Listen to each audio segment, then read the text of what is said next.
listening to Killcliff's Hazard Ground podcast, with service members from across the military sharing their stories of combat and survival.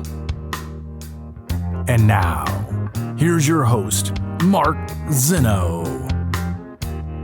Welcome into the Hazard Ground podcast. As always, we appreciate you joining us each and every week, and just a little bit of a different tone and demeanor to this very short and special edition of the Hazard Ground. And as you know, our audience is mostly military members, veterans, and people tied to the military community. And we felt like it was very important at the Hazard Ground that we address the events that are going on in Afghanistan and just share some of our thoughts on this topic. We felt like it was right and it was proper for us to address it, considering all the people we're interviewing and many of the Afghan vets that have come on the show will get a chance to speak their own voice, but people have asked us about where we on it. And so we thought it was right and it was proper for us to spend a couple of minutes with you here this week, just addressing the events, and we'll keep our fingers crossed that things are starting to wind down as we record this on the morning of August 31st. And hopefully as many Americans, if not all, are out as safe as possible. But, you know, I think one of the most paramount things that I have really felt was important to talk about was the veterans' calls in the administration, not only recently, but as far as going back months. There were veterans and veterans organizations who were out there working their tails off to try and create some more notoriety, try and create some more sort of awareness about the Afghan partners, the Afghan translators, the Afghan people who worked alongside military forces, that they are our true allies and that those people needed to get out. And so for all those Afghans who supported us for 20 years of combat and wanted a better life and deserved a better life, we owed it to them to get them out. And we can't thank enough of the veterans organizations who went out there and pounded pavement. And even to this day, you know, there were veterans, and people may not be aware of this, there were veterans who literally on their own dime spent their own money, got on a plane and flew to Afghanistan, flew into the Middle East, and did everything they could to get people out and get people that they knew out. There's sort of been this underground network of veterans who are still working at this very moment to do everything they can to continue to get Afghans out of the country and bring them to America where they can get the protection and the life that they deserve for working alongside us for 20 years. And so if you are part of those organizations, if you know people who are part of those organizations, if you want to be part of any of those organizations, you can find them on the web. But a genuine, humbled, and heartfelt thank you for the work that you have done. I mean, yeoman's work doesn't even underscore it, but it just goes to show you how much, we've said this routinely, nobody knows how to take care of veterans, and nobody knows how to take care of our partners, the people who are alongside us in combat, better than us. And it's a theme that we've echoed a million times here on the Hazard Ground, and it's playing itself out in real life, on television, on a daily basis, as we continue to try and save lives in Afghanistan of those who fought alongside us. So again, to those veterans, thank you very, very much. And to those people who are continuing to create awareness about this, this is super important. You know, the news cycle is going to change this, right? At some point in time, I mean, you know, prayers to all those in the Gulf right now. We have a hurricane going through, but the normal course of life and events are eventually going to make Afghanistan not the top news story again. And for the last 9.5 years, it's been Afghanistan, right? I mean, it really, ever since bin Laden was killed, Afghanistan was barely even a scratch of a headline anywhere. And it's surged in the last 6 months, and it's surged in the last couple of weeks into the front of our conscience. And the big thing is, let's not let it be gone and forgotten again. It's super important to continue to make this whole thing and what has gone on by our government, by our leaders, a big talking point going forward. It's not right that we should just discard this like it didn't happen. Oh, we're out of Afghanistan. It's over. Let's just move on. I don't know if that's the direction we should be going with this. I think it's important for us to continue to make sure that everything that has gone on meets some measure of accountability. And that really is a big word that we've been hearing so much of. It is incumbent on all of us in the military and all of us who are veterans now out of the military that we take accountability for the things that we have done, the things that we are part of, good, bad, right, wrong, or indifferent. Accountability is sort of what makes our leaders who they are.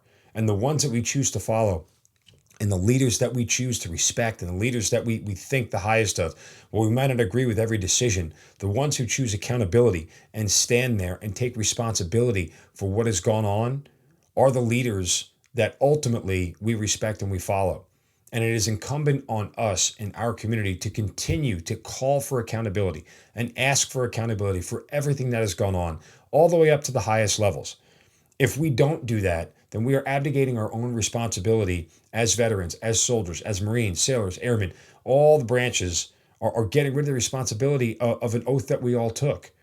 And so it's proper and it's right to make sure that accountability and owning the decisions that were made are super important and are a big part of why veterans are struggling right now. You know, a Band-Aid has been ripped off for so many of us. A Band-Aid of a wound that we thought that we had closed the door on and stitched up has now been reopened again. And it even reaches back to a wound for the Vietnam veterans. All of those veterans right now are struggling again because they're watching events essentially unfold right in front of their eyes that they already lived through once. And for everybody who went through these events and had to have that Band-Aid ripped off, just know we are all with you. We are all in this together, and we're not going to lose you again this time. Even if you thought last time you almost got lost, it won't happen again. I encourage everybody to pick up the phone, send a text, call somebody, text, write an email, check in on every veteran you know in and around you, whether they're in Afghanistan or not. Just ask them how they're doing. It could be that text, that phone call, that message that ultimately saves someone's life. And so for any veteran who is struggling, for any veteran who is reliving a wound that they had many years ago, do not let this overtake you. Do not succumb to this, because you have the tools in your toolkit to survive this. You've done it already. The fact that you're still here with those wounds and with those scars means that you do know how to survive. And I want to remind you all of that. Don't get lost in the news cycle of this. Don't get lost in the bad sort of vibes that are all over the place right now. Your service was worthy. Your sacrifice was important. And everything that you did has value. And to that end, don't let any of the events of the last couple of weeks take away from any of that. It is super important that you stay with us and you stay in this fight all the way through to the end. And we will be there with you shoulder to shoulder, side by side, to make sure that you are with us to the very end. Finally, I think it's important, for us to look at expectations and understand what we hope to gain from all this. I think more than anything, and this sort of bleeds into the political conscience, that we are looking for leaders. We are looking for leadership. We are looking for people who are willing to make sure that they lead the right way and the proper way. And that doesn't necessarily mean taking to social media and screaming into the camera, although I have been guilty of it in the past, and I've echoed some of my thoughts on my own personal social media on Afghanistan. And a lot of that, I think, is cathartic for some of us, and it gives us a release to get those thoughts out, whether in word or in voice. And that's important, but that doesn't necessarily make you a leader.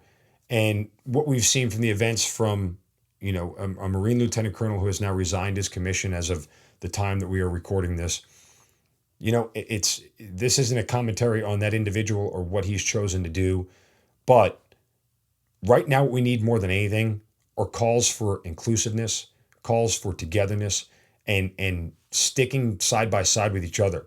Breaking ranks here and going rogue does not increase our chances of gaining accountability from our leadership. And it's that type of leadership that we need, people bringing us together as a unified voice that will ultimately get us the accountability that we all seek.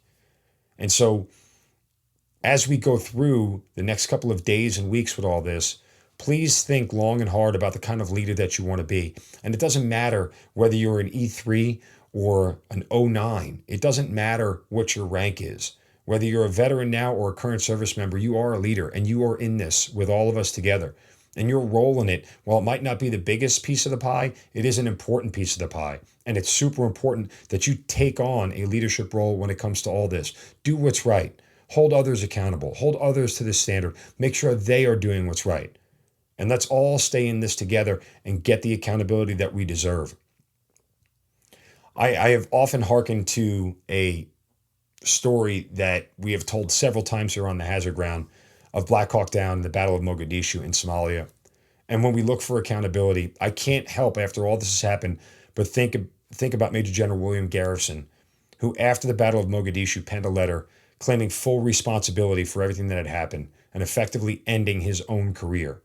19 people were lost, dozens more were wounded, in a battle that ultimately was coined as a loss in the eyes of the media and everybody else because we pulled out of Somalia shortly after the engagements of October 3rd, 1993. But watching Major General William Garrison write that letter and handing it off to his bosses, his superiors, to take full responsibility is exactly the sort of accountability that we're looking for here and exactly what we need at this time. That's leadership. That's what we expect. And the men who fought in that battle ultimately look at Major General Garrison, and we've had them on this podcast, and we've asked them all about this. I've asked them right to their faces what they thought about that letter, and not a single one of them had a bad thing to say about it because he took accountability. And I think that's super, super important.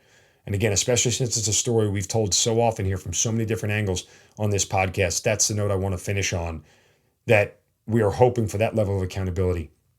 But more importantly, even if we don't get accountability, we have to stay together in this. There are so many tough things that have come out of this. There are so many tough days ahead still that we need to make sure that we are in this together and that this won't mean more bad times ahead. Reach out to whoever you need to reach out to. Call the Veterans Crisis Line.